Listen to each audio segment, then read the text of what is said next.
Hello students, last video में हमने देखा था कि हमें पेपर के लिए क्या क्या पढ़ना है और एनसीईआरटी में हमारे पास क्या क्या टॉपिक्स इन्वॉल्व हैं 2023 से लेके 2024 के सेशन में। तो आज हम अपना पहला चैप्टर स्टार्ट करते हैं जो कि है केमिकल रिएक्शन एंड इक्वेशन।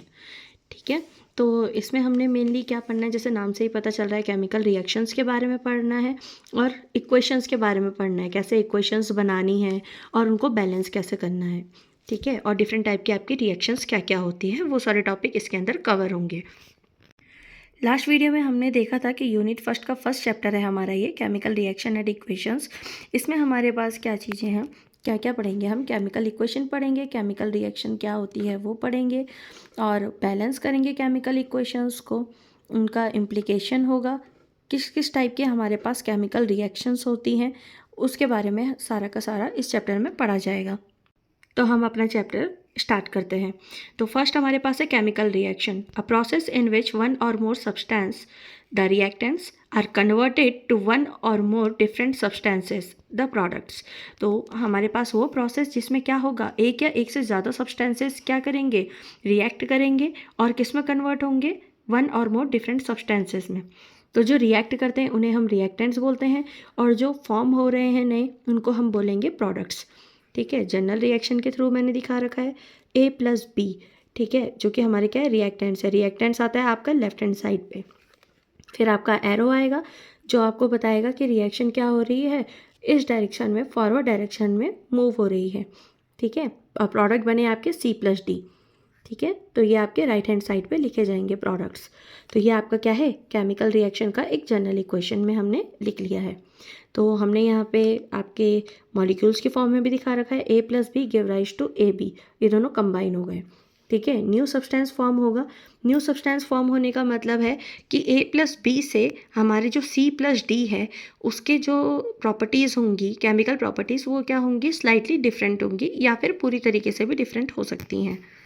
तो कुछ कैरेक्टरिस्टिक्स देखते हैं इसकी। पहला, starting and ending materials are different, जो शुरू में जो मटेरियल्स होंगे, जो लास्ट के मटेरियल्स होंगे वो डिफरेंट होंगे।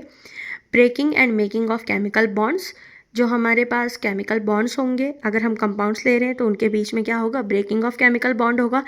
पहले ब्रेकिंग होगी फिर उसके बाद आगे जा करके मेकिंग होगी।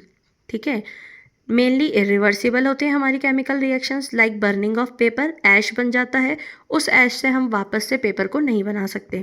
नेक्स्ट आपके पास है can give change in colour, colour change देखने के लिए हमारे पास मिल सकता है।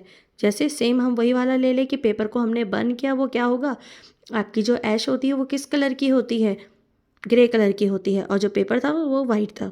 ठीक है, चेंज इन टेम्परेचर, टेम्परेचर में चेंज देखने के लिए मिला जा सकता है। कैन प्रोड्यूस ऑर्डर, एक स्मेल वो प्रोड्यूस कर सकता है।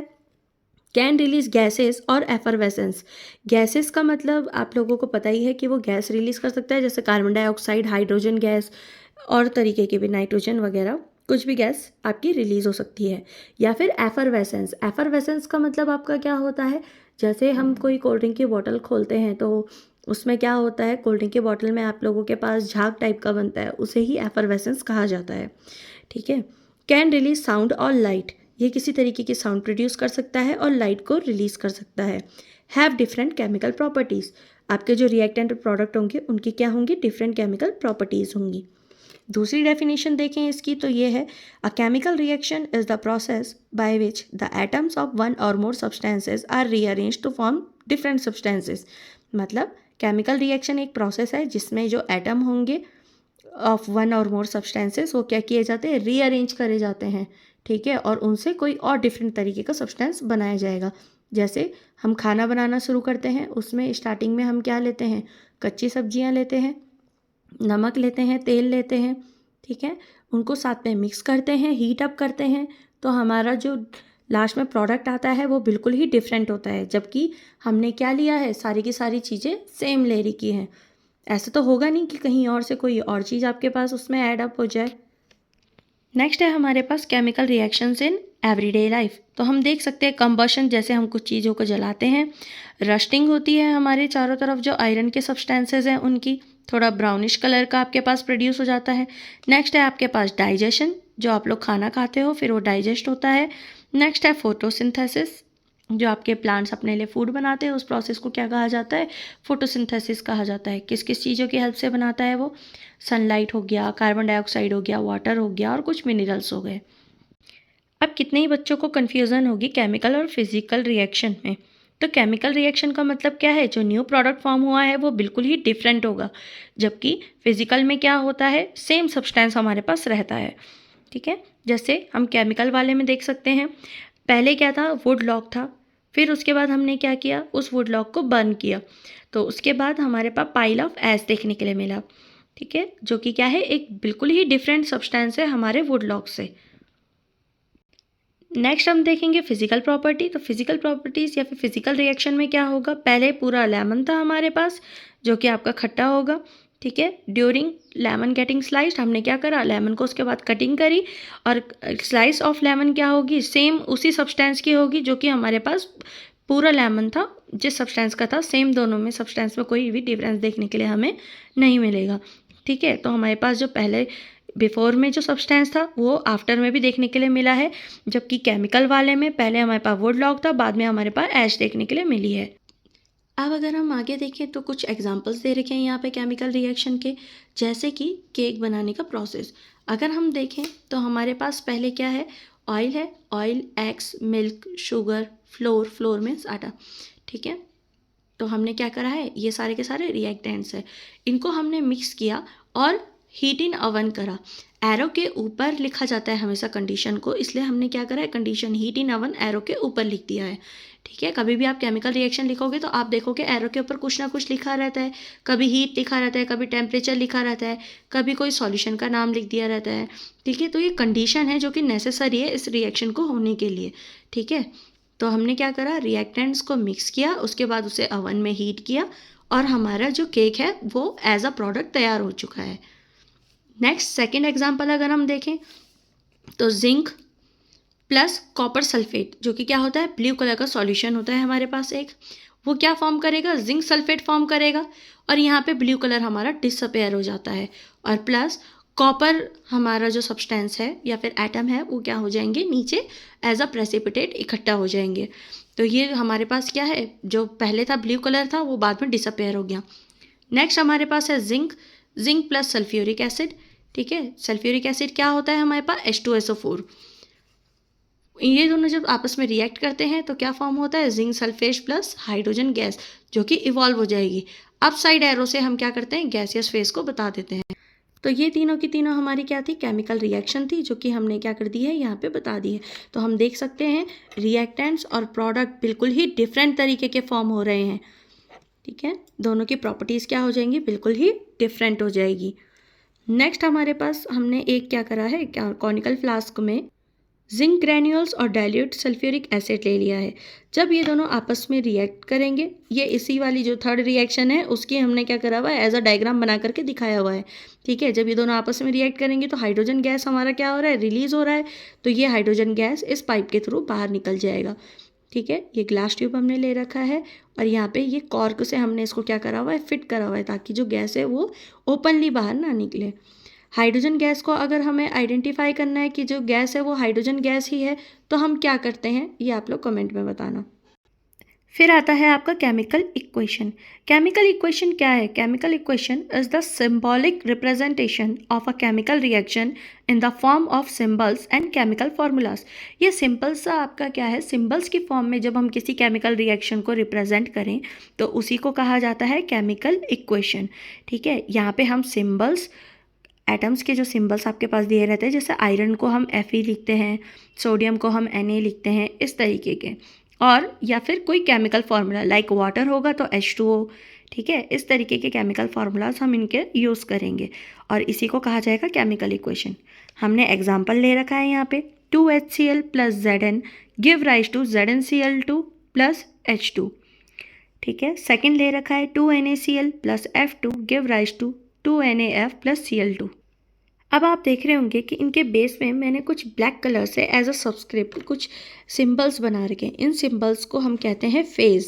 ठीक है, तो जब हम केमिकल रिएक्शन लिखते हैं तो उस टाइम पे हम ध्यान देते हैं कि हमारे पास जो भी कंपाउंड है हम उसका फेज़ इंडिकेट करें कि वो किस स्टेट में है या किस फेज़ में है। फेज़ में आगे चल के आपको बताऊंगी कि किसके लिए कौन सा सिंबल यूज़ किया जाता है। तो how to write a chemical equation, कैसे लिखा जाता है। रिएक्टेंट्स लेफ्ट में लिखा जाएगा, एरो आपका क्या बताएगा, डायरेक्शन ऑफ रिएक्शन बताता है, ठीक है। प्रोडक्ट को लिखा जाता है ऑन द राइट। अब हम कभी भी क्या करते हैं, रिएक्टेंट को या फिर प्रोडक्ट को किस तरीके से लिखा जाएगा, पहले लिखे जाएंगे मोल्स, ठीक है। नंबर ऑफ मोल्स ये है, जैसे आगे से मैंने 2 लिखा हुआ है, मतलब 2 मोल्स ऑफ NaCl, ठीक है। और प्लस जो कंपाउंड का फॉर्मूला होगा वो, और बेस में फेज लिखा जाएगा ब्रैकेट के अंदर। अब मैंने आपको बताया था कि हम फेज को क्या करते हैं, नीचे एज अ सबस्क्रिप्ट ब्रैकेट के अंदर लिखते हैं। तो जो सॉलिड है उसको हम डिनोट करते हैं S से, लिक्विड को डिनोट किया जाता है L से, गैसियस फेज में अगर होगा तो G से होगा, एक्वस में होता है AQ। एक्वस का मतलब है डिजॉल्व्ड विद वाटर, मतलब आपने वाटर में उसको डिजॉल्व किया हुआ है। प्रेसिपिटेट PPT, ये आपका एक फेज नहीं होता है, बस सॉलिड ही फॉर्म होगी आपके पास, जो कि नीचे क्या हो जाएगी, जमा हो जाएगी। प्रेसिपिटेट उसी को कहा जाता है, ठीक है। कुछ साइंस भी हम यूज़ करते हैं, जैसे कि गैसियस के लिए हम अपसाइड एरो बता देते हैं। इसका मतलब क्या है कि जो गैस है वो, मतलब जो भी आपका सब्सटेंस है या एटम है, वो क्या हो रहा है, इवॉल्व हो रहा है, ठीक है। और प्रेसिपिटेट के लिए हम क्या कर देते हैं, डाउन साइड एरो बना देते हैं। अब हमारे पास कुछ टर्म्स यूज हुए थे, रिएक्टेंट्स एंड प्रोडक्ट। तो रिएक्टेंट्स क्या होते हैं, substances which take part in a chemical reaction and are written on the left side. ऐसे सब्सटेंसेस जो कि केमिकल रिएक्शन करने में आपकी हेल्प करे, इट मीन्स वो स्टार्ट कर रही होंगी केमिकल रिएक्शन को, ठीक है।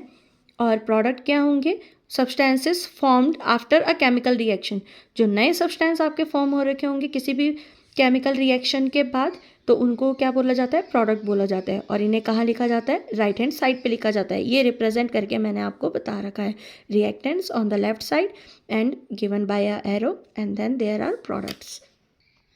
नाउ अब हम इसके बारे में पढ़ेंगे, steps to write a chemical equation, ठीक है, किस तरीके से कोई केमिकल इक्वेशन को लिखा जाता है। Reactants are written as chemical formulas on the left side, left hand side पे क्या होगा, रिएक्टेंट्स होंगे। सेपरेट किया जाएगा प्लस साइन से उन सबको, ठीक है, मतलब जितने भी रिएक्टेंट्स होंगे उन सबके बीच में प्लस साइन आता है। Products are on the right side, right hand side पे आपके प्रोडक्ट होते हैं, उन्हें भी प्लस साइन से ही सेपरेट किया जाता है। Next, an arrow pointing to the right is used in place of a equal sign. Equal sign के बजाय हम क्या यूज़ करते हैं, यहाँ पे एरो का साइन यूज़ करते हैं, ठीक है। इसको कैसे पढ़ा जाएगा, yields. If a product is gas, a arrow pointing up follows its chemical formula. मतलब अगर कोई भी गैस ऐसा प्रोडक्ट बन रहा होगा तो हम क्या करते हैं, एक एरो का साइन बना देते हैं पॉइंटिंग अपवर्ड, ठीक है। If a product appears as a precipitate, अगर प्रेसिपिटेट फॉर्म हो रहा होगा, मैंने आपको बताया था प्रेसिपिटेट क्या होता है, जब कोई रिएक्शन होती है उसमें कोई भी कंपाउंड अगर आपका नीचे सेटल डाउन हो जाता है तो उसे कहा जाता है प्रेसिपिटेट, ठीक है। तो arrow pointing down follows its chemical formula, मतलब हम क्या करेंगे, डाउनवर्ड डायरेक्शन में एक एरो बना देंगे उसके केमिकल फार्मूला के बाद।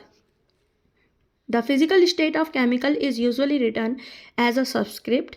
दीज स्टेट्स आर, जो फिजिकल स्टेट होती है, ठीक है, कि वो सॉलिड में, लिक्विड में, गैस में या एक्वस फेज में, उन्हें कैसे लिखा जाएगा, S for solid, L for liquid, G as gaseous and AQ as aqueous, ठीक है। तो आप लोगों के यहाँ पे हम इस तरीके से स्टेट्स को यूज़ करते हैं, ठीक है। तो कहीं पे अगर बेस में S लिखा हुआ होगा तो समझ जाना वो कंपाउंड आपको सॉलिड स्टेट में, L होगा तो लिक्विड स्टेट में है, G है तो गैसियस स्टेट में, एंड AQ है इट मीन्स एक्वस स्टेट में, मतलब वो सॉल्यूशन स्टेट में प्रेजेंट है। अब एक एग्जांपल देखते हैं कि किस तरीके से हम केमिकल इक्वेशन को लिखेंगे। जैसे हम देख सकते हैं, when magnesium ribbon is burned with oxygen it gets converted to magnesium oxide. This description of chemical reaction is long, जो ये आपका डिस्क्रिप्शन है वो क्या है, बहुत ही ज़्यादा लंबा है। तो हम क्या करते हैं, इन्हें वर्ड इक्वेशन की टर्म में लिखते हैं। वर्ड इक्वेशन मीन्स किस तरीके से, मैग्नीशियम प्लस ऑक्सीजन, ये क्या है, रिएक्टेंट्स है। बताया था ना, जो रिएक्टेंट्स है उनको हम कैसे सेपरेट करेंगे, प्लस के साइन से सेपरेट करेंगे, and then followed by a arrow. Arrow बना रहे हैं जो कि क्या फॉर्म हो रहा है, मैग्नीशियम ऑक्साइड फॉर्म हो रहा है एज अ प्रोडक्ट, ठीक है।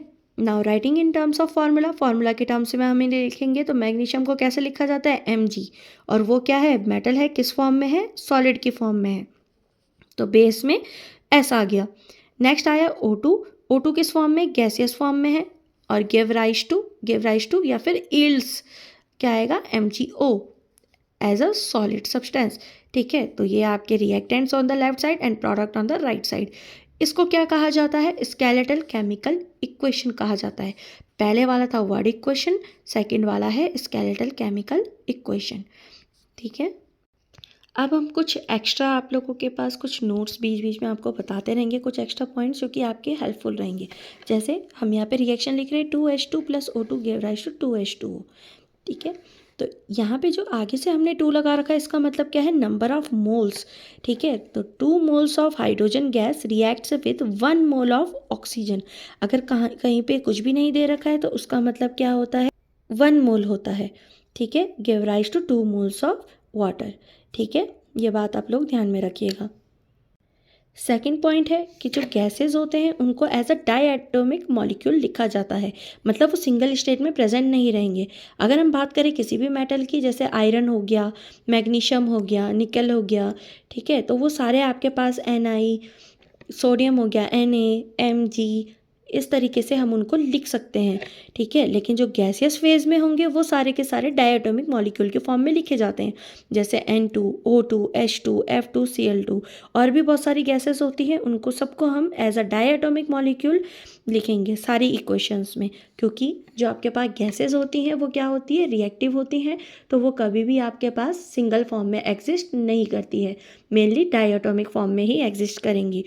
So that's all for today. Next जो हमारी वीडियो होगी उसमें हम क्या पढ़ेंगे? बैलेंस्ड केमिकल इक्वेशन के बारे में पढ़ेंगे, किस तरीके से बैलेंसिंग करी जाती है। ठीक है, वो सारे के सारे हम करेंगे, और कुछ रिएक्शंस भी करेंगे ताकि हमें बैलेंसिंग अच्छे से आ सके। कुछ एग्जांपल्स करेंगे उनके, कुछ मैं आपको तरीका बताऊंगी स्टेप बाय स्टेप किस तरीके से किया जाता है, ताकि आपके लिए वो ईजी पड़ जाए। Thank you class.